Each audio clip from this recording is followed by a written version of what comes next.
si c'est quelque chose qui vous intéresse. Sur ce, je vous souhaite une très bonne vidéo, réflexion et une très bonne relaxation. Bonsoir à toutes et bonsoir à tous. J'espère que vous allez merveilleusement bien ce soir.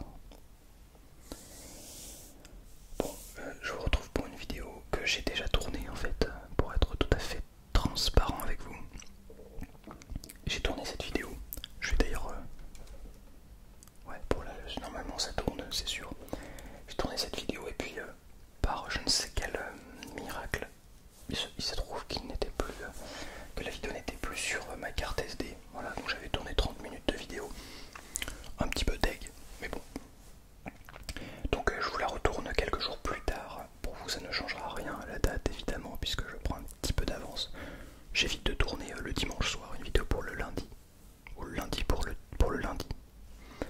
Voilà, je tourne souvent, en fait le lundi matin je tourne mes vidéos pour toute la semaine. Pour toute la semaine d'après. J'ai toute la semaine pour faire le montage. Et s'il y a des problèmes, eh bien j'ai toute la semaine pour retourner. Voilà, pour vérifier, puis pour faire les modifications, etc. Bref, je vous passe les détails. Ce soir, on va parler d'attention. Alors, il y a quand même un point positif. C'est qu'entre-temps, j'ai reçu un petit colis. Je vais vous montrer ça juste après.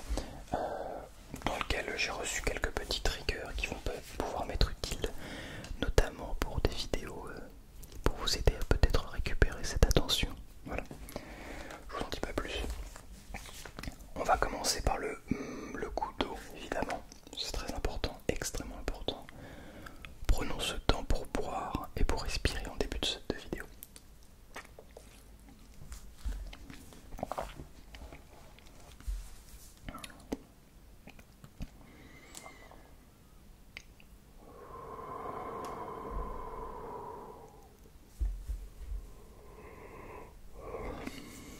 Le bâtiment évidemment comme à l'accoutumée. Et donc j'ai déjà, alors attendez, j'avais déjà du coup ouvert la boîte de bonheur et d'optimisme. Mais du coup j'ai pu ressortir le mot. Voilà. Le mot qui se roule ici. Donc qui est tout simplement une... Attendez, je vais juste faire ça. Hop là. Donc, qui est une famille dans la nature qui se balade. Ce qu'il y a de bien avec le bonheur des autres. Excusez-moi. Ce qu'il y a de bien avec le bonheur des autres, c'est qu'on y croit. Ce qu'il y a de bien avec le bonheur des autres, c'est qu'on y croit.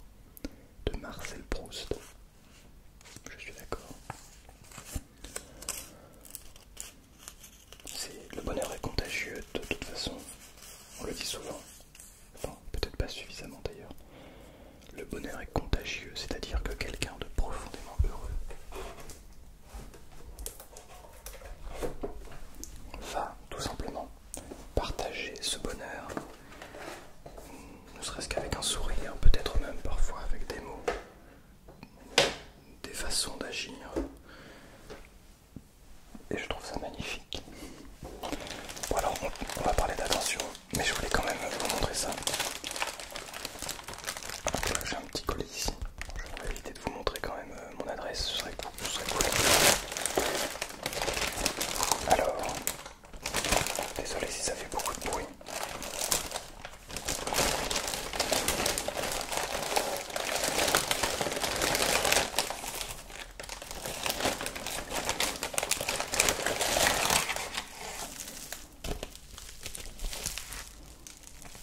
Je vais juste prendre des objets. Donc on a ça, qui sont des baguettes. Alors de base c'est des baguettes pour manger, hein, tout simplement, japonaises.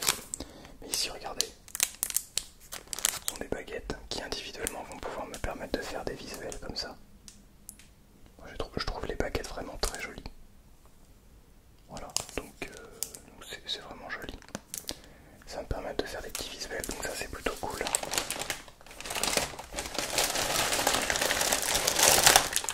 Alors j'ai pris ces petits tuyaux, j'en voulais qu'un seul. J'en voulais qu'un seul, évidemment j'en ai eu 8. Hein. Logique. Bon.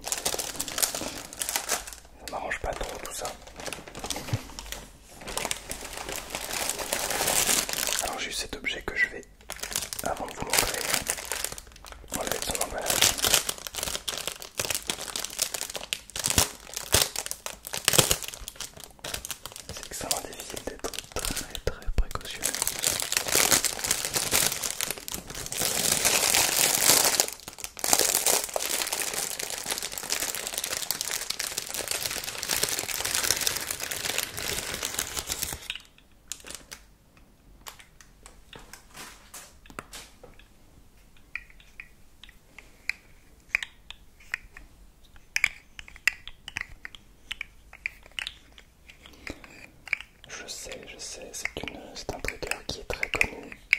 C'est un trigger que je voulais utiliser. Ça va me servir aussi pour les lives. Parce que j'adore le son en fait. Voilà, donc je voulais absolument absolument. Toute proportion gardée. Voilà. C'est bien, ça va rajouter un petit peu de trigger à ma collection. L'avant-dernier. L'avant-dernier, c'est un trigger qui va m'être très utile, je sens. Il s'agit d'une petite lampe torche.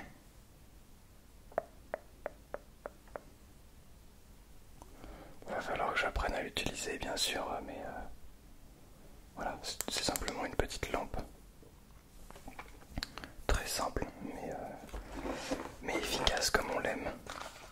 Je crois que je peux la recharger d'ailleurs. Oui, je peux la recharger, donc c'est cool. J'ai pas besoin de changer la batterie. Donc ça c'est pas mal.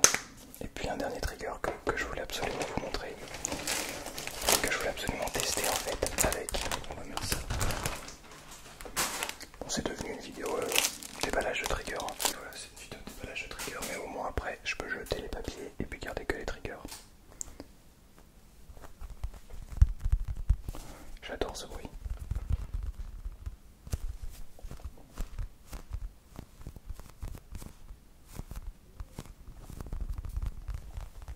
Voilà, c'est simplement une banane. Super. Oh, incroyable. Voilà. Bien. Je suis désolé. Mais bon, voilà, on va pouvoir passer au thème de la vidéo. Pendant l'autre vidéo, je parlais pendant 30 minutes quand même. Alors, je voulais vous parler de ce sujet de l'attention. Comme ça, je vais pouvoir faire des triggers en même temps. Pour la simple et bonne raison que j'ai écouté récemment des podcasts de Fabien Olicard, pour celles et ceux qui connaissent, qui a écrit très récemment un livre, enfin en tout cas qui a publié très récemment un livre sur le thème de l'attention justement. Et donc il en a fait un peu la promotion dans plusieurs podcasts, etc. Donc il en parle pas mal. Et c'est quelque chose qui me touche en fait, personnellement, et dont j'avais vraiment envie de parler parce que l'attention en fait, elle touche tout le monde finalement. C'est quelque chose dont on a tous et toutes besoin si on veut pouvoir avancer dans nos projets. Le truc c'est que, en tout cas, là je parle vraiment d'un point de vue personnel, j'ai eu pas des soucis, mais en fait, pour me concentrer, pour travailler, jouer une pièce en fait, en musique, c'était parfois difficile de rester concentré pendant 10 minutes, 15 minutes, le temps d'une pièce en fait. Et ça m'embêtait énormément parce que, étant donné que pour l'objectif que j'ai, il est plutôt normal de travailler 3, 4, 5 voire 6 heures par jour, si ce n'est plus, et travailler autant de temps en sachant que c'est difficile de rester concentré pendant 15 minutes. Ça fait que les séances de 2 heures sont très longues. Aujourd'hui ça va mieux, j'ai beaucoup moins de problèmes à me concentrer. C'est pour ça que je voulais en parler. Je voulais pas en parler quand ça allait pas trop. Je préférais prendre le recul, prendre le temps, etc. d'en parler. Et puis je me suis renseigné un petit peu récemment du coup sur le trouble, le TDA /H en fait. Le trouble donc de déficience de l'attention avec ou sans hyperactivité. Et donc je me suis demandé, mais qu'est-ce que c'est que ce trouble? Qu'est-ce que ça veut dire? C'est autour de l'attention évidemment, mais concrètement qu'est-ce que ça veut dire? Parce que beaucoup de gens l'utilisent en fait dans l'ASMR. Donc je me suis demandé qu'est-ce que c'était. Bon, il s'est trouvé que j'ai entendu pas mal de choses dessus.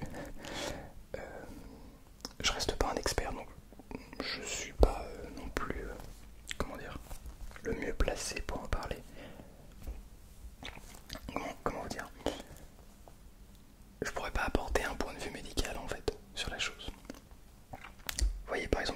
ça prend une bonne partie de mon attention. Parce que j'essaie d'être concentré sur ce que je vous dis. Mais à la fois, j'essaie de faire en sorte de pouvoir vous détendre avec les sons de la banane. Donc, et c'est pas si simple. En fait, je fais pas du coup deux choses en même temps, mais ce que fait mon cerveau, c'est que il passe très très vite de la réflexion à la banane, à la réflexion à la banane, etc. etc. Ce qui fait que c'est très difficile de tenir un fil mentalement. Donc,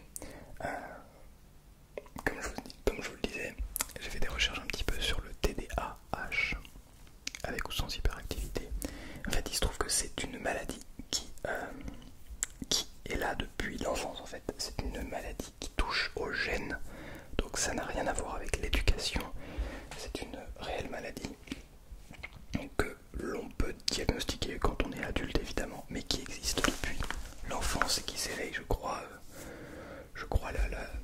la petite enfance ou la jeune enfance. Je saurais pas vous dire quand exactement, mais en tout cas, c'est quelque chose c'est pas quelque chose qui est lié en tout cas aux écrans, par exemple. Quand on va vous dire ah t'as un TDAH, ça veut dire que j'en sais rien, tes parents ils t'ont trop donné d'écran, t'es trop sur les réseaux sociaux, blablabla. C'est faux évidemment. Un TDAH, un réel trouble de l'attention, médicalement parlant, ça vient des gènes en fait. En revanche, et c'est là où j'aimerais porter votre attention aujourd'hui, c'est que le marché actuel,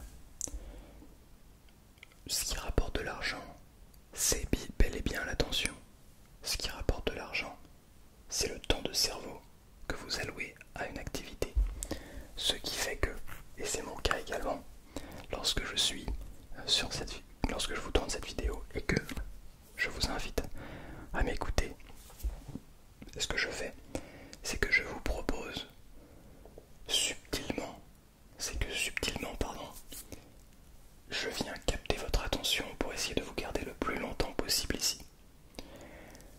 Également mon but, alors c'est évidemment pas conscient, je suis pas là à me dire, j'espère qu'ils vont rester le plus longtemps possible. Mais le but de ma chaîne YouTube, c'est que vous restiez le plus longtemps possible sur ma vidéo, puis sur ma chaîne. Et s'ils voient que vous restez le plus longtemps possible sur ma chaîne, et ben ils vont continuer à vous recommander des vidéos de ma chaîne. Vous voyez ce que je veux dire? Et donc c'est cette économie de l'attention qui fait qu'ils ont envie de nous mettre de plus en plus, en fait, de vous le garder de plus en plus sur les vidéos YouTube. Pourquoi? Parce qu'ils vont mettre des publicités sur ces vidéos, et peut-être que sur une publicité sur 100, vous allez vous dire ah mais ça m'intéresse en fait. J'en sais rien, je me pose la question, j'étais un barbecue en ce moment, du coup j'ai fait des recherches sur le bon coin, sur Amazon, s'il n'y a pas des barbecues, etc. Et puis là je vois une publicité, ça rentre complètement dans mes prix, ça rentre complètement dans ce que je voulais. Allez boum, j'achète. Et leur but c'est ça. Vous voyez ce que je veux dire? Donc leur but en fait c'est que de prendre votre attention pour que vous passiez à la caisse entre guillemets, ou au moins le fait que vous regardiez des pubs mais leur rapporte aussi plus d'argent. Donc c'est toujours une économie de l'attention, tout est basé là-dessus. Et donc ça c'est sur YouTube. Là où je trouve le côté positif de YouTube, c'est que votre attention elle est mise, votre attention elle est mise sur une vidéo YouTube, mais lorsque vous allez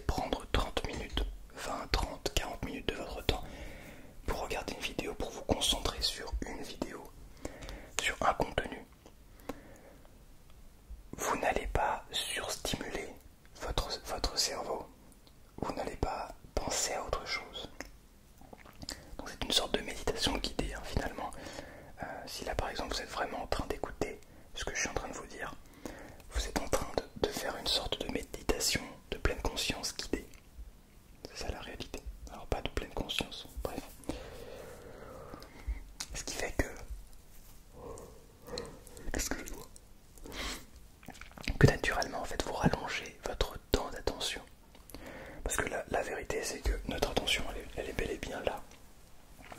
Le problème c'est que elle est de plus en plus basse pour les gens encore une fois, pour les gens qui n'ont pas de troubles d'hyperactivité, de troubles d'attention.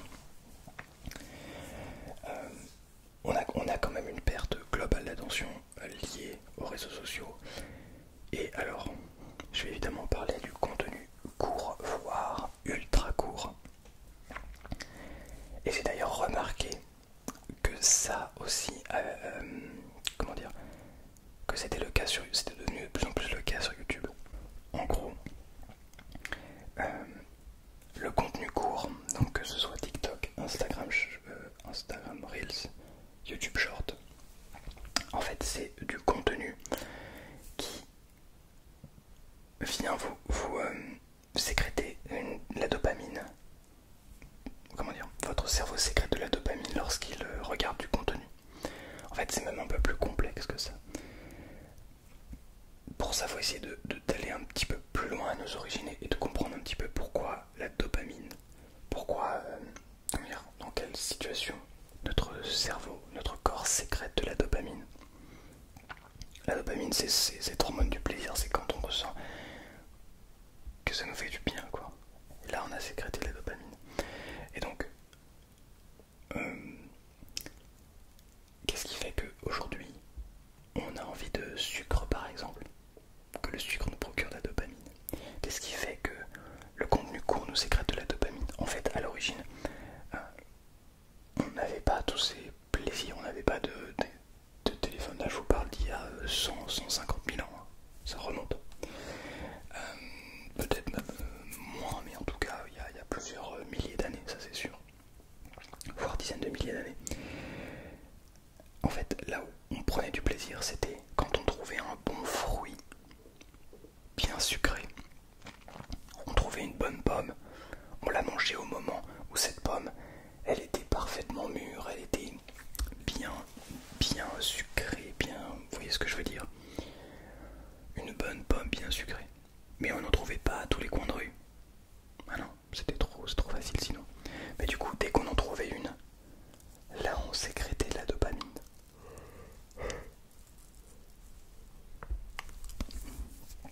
Sinon on mangeait de la viande crue, c'était, j'imagine, pas particulièrement bon. Je sais pas ce qu'ils mangeaient à l'époque, mais bref. Mais donc j'imagine que ça vient de ce genre de choses, des petits plaisirs, en fait, de manger, de trouver, de manger une pomme. Et donc ça, petit à petit, ça s'est transformé à ah, là-bas il y a peut-être une pomme, ça y est, je commence déjà à sécréter de la dopamine. Là-bas je vais trouver une pomme bien sucrée. Peut-être pas d'ailleurs, peut-être la surprise, mais peut-être que je vais en trouver une. Sécrétion de dopamine. Et ça y est, plaisir. Et en fait, ça s'est transmis de génération en génération. Et aujourd'hui, c'est toujours la même chose. Sauf que la pomme, elle sécrète pas beaucoup de sucre.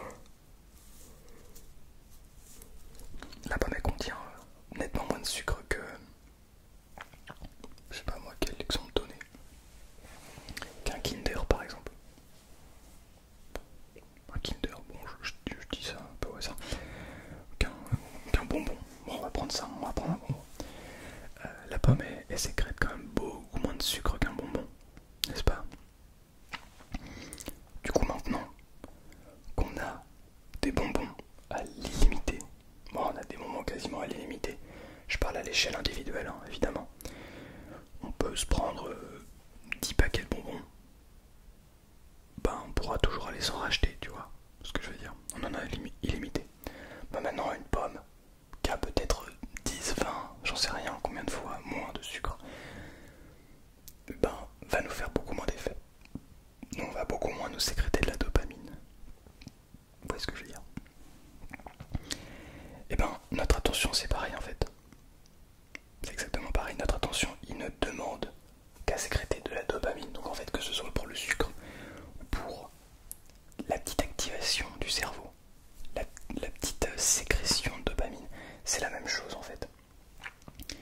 Donc qu'on aille se prendre un paquet de bonbons entier ou qu'on aille scroller pendant 1 heure, c'est exactement la même chose.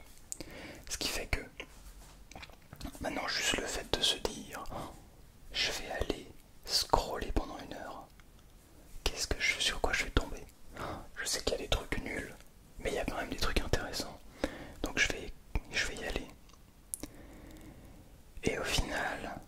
on scrolle et puis on voit pas le temps passer en fait, parce qu'on tombe dans ce flow.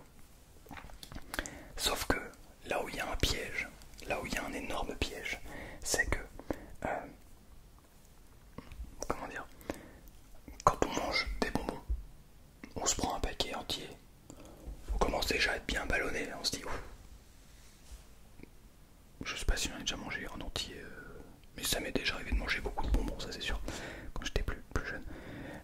On se dit waouh, j'ai le ventre, je suis lourd là. Mais parfois on continue, mais franchement au bout d'un moment, c'est pas là.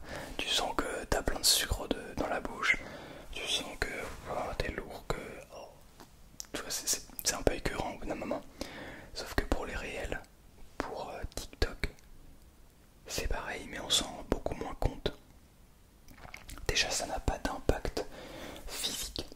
Et ça c'est un des gros problèmes aussi. C'est que ça n'a pas d'impact physique. Si on commence à manger des bonbons tous les jours, matin, midi, soir, ben, je pense qu'au bout de quelques mois, on va voir la différence physiquement, quoi. On aura pris pas mal de poids, on aura du mal. Bref, je vous fais pas la description médicale, mais globalement, on verra bien les conséquences physiques. Les dents seront moins bien, etc. Mais par contre, si jamais on fait que scroller tous les jours pendant plusieurs mois, on voit pas les conséquences physiques. Physiquement, c'est pareil. Donc tu prends autant de douches, que tu prends soin de toi un minimum, on voit pas la différence. Par contre, là-haut, ça a un impact énorme. Ça a un impact que tu es habitué à cette petite merveille de la nature qui est notre cerveau. Tu l'as habitué à te dire encore, c'est pas assez, là, il m'en faut encore. Tu l'as habitué à avoir de la dopamine hyper facilement, hyper rapidement.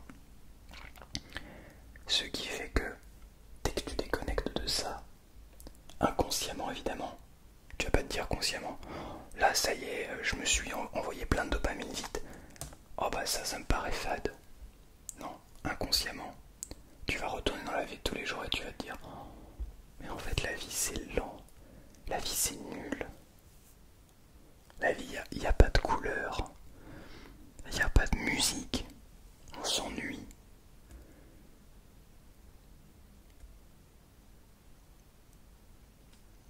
Tu vois ce que je veux dire? Et ça c'est un gros piège, parce qu'en réalité, ça nous fait passer à côté de l'essentiel. La vie c'est pas nul, la vie il y a des couleurs, énormément de belles couleurs. C'est juste que sur les réseaux sociaux, il y a des couleurs qui n'existent pas dans la vraie vie. Des couleurs qui ont été modifiées pour faire sécréter cette dopamine dans notre cerveau. Je vous assure, il y a vraiment des couleurs qui ont été inventées pour ça. Vous voyez, ces couleurs-là, je sais pas comment vous les voyez, vous, à travers l'écran, mais je pourrais les modifier pour qu'elles sonnent, qu'elles fassent beaucoup plus voyantes, beaucoup plus flashy. Dans la vraie vie, bon, c'est un arc-en-ciel quoi. Je les trouve déjà pas mal flashy, mais un arc-en-ciel, c'est pas aussi coloré. C'est très joli un arc-en-ciel. Je sais pas si vous avez déjà regardé un arc-en-ciel. C'est vraiment très coloré. Mais c'est quand même fade un peu à côté des écrans, non? Vous trouvez pas? L'arc-en-ciel n'a pas cette pétillance dans la couleur. Vous voyez ce que je veux dire? Ce n'est pas fluo. Là on a presque un vert fluo, on a presque un jaune fluo. L'arc-en-ciel c'est pas fluo, c'est pas phosphorescent, l'arc-en-ciel c'est juste les couleurs naturelles. Vous voyez ce que je veux dire? Et au final c'est la même chose partout. Je vous ai parlé de la pomme tout à l'heure. Si on prend la lecture, oh, mais la lecture, mais qu'est-ce que c'est chiant. Mais évidemment que c'est chiant. Si t'es habitué à ne regarder qu'un écran, que des vidéos qui durent entre 30 secondes et 1 minute,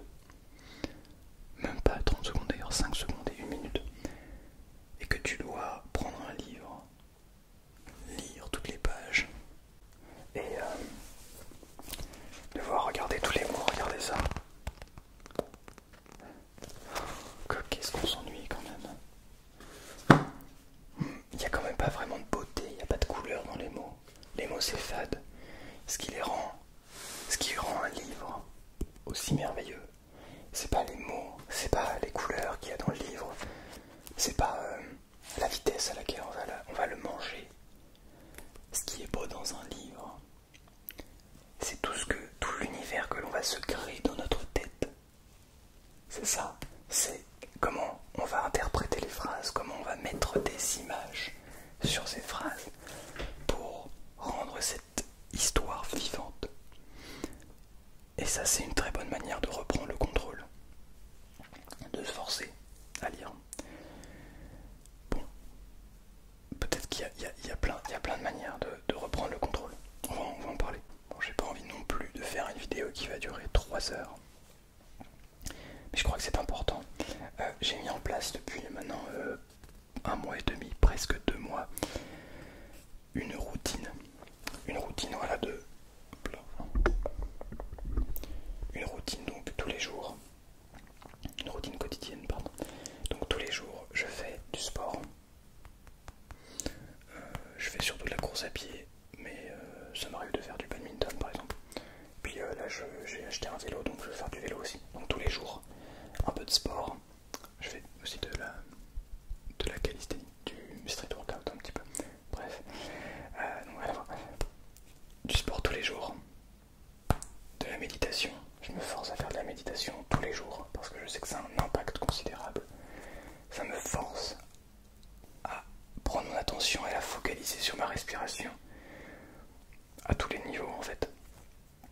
Très bon exercice, très difficile, surtout quand on est fatigué, mais un très très bon exercice.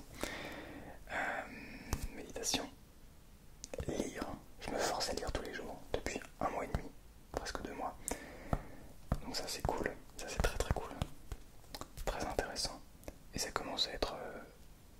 En fait ça commence à être un plaisir de lire.